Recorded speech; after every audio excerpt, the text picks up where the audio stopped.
Décès de Henri Herman, le bienfaiteur de Macron. Âgé de 92 ans, l'homme d'affaires s'est éteint dans la nuit de samedi à dimanche. L'homme d'affaires Henri Herman est décédé dans la nuit de samedi à dimanche à l'âge de 92 ans.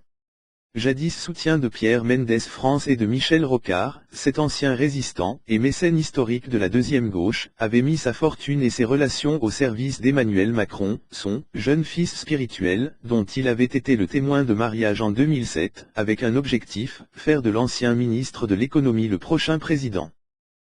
Je perds un ami proche, ainsi qu'un compagnon de pensée et d'action exigeant, a réagi dimanche, de Tunisie où il était en déplacement, le fondateur d'En Marche. Homme ouvert sur le monde, il a en effet été au cœur du progressisme français pendant plus d'un demi-siècle, l'ouvrant sur la réalité et sur les expériences internationales. Henri a été un passeur entre ces mondes de l'entreprise, des idées, de la presse et de la politique. Poussé à la démission par le commissariat à l'énergie atomique que ses prises de position anticommunistes, anticolonialistes et réformistes gênent, l'ingénieur qui a adhéré au PSU avec Michel Rocard change d'horizon professionnel. En 1964, il se lance dans la grande distribution, alors en plein essor, et l'immobilier commercial. Il est notamment connu pour avoir créé la zone commerciale de Saint-Maximin, la plus vaste de Picardie. Sa fortune est faite. Il n'hésite pas à la mettre au service de ses engagements intellectuels et politiques. Membre du Conseil économique et social.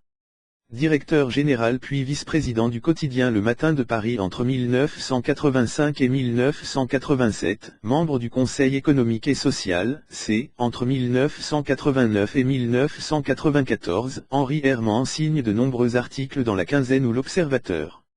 En 2014, il devient actionnaire de référence du 1, l'hebdomadaire fondé par l'ancien directeur du Monde Éric Fotorino. La République des idées, présidée par Pierre Rosanvallon, puis Terra Nova, think tank proche du Parti socialiste, PS, ont bénéficié de ces dons. Mais depuis 2015 Henri Herman ne jurait plus que par Emmanuel Macron, meilleur espoir selon lui pour la gauche de se rénover. Séduit par le jeune énarque qui fait alors son stage d'élève aux fonctionnaires à la préfecture de l'Oise, il le prend sous son aile. Quelques années plus tard, il accordera au jeune inspecteur des finances un prêt personnel de 550 000 € pour financer l'achat de son premier appartement parisien. Enthousiasmé par le lancement d'En Marche, il héberge dans ses bureaux parisiens le mouvement naissant, avant que ce dernier ne déménage Tour Montparnasse. Il manquera à tous ceux qui, comme moi, souhaitent réconcilier la pensée et l'action pour changer notre pays, a salué Emmanuel Macron. Sa disparition doit nous donner plus de force et d'obligation.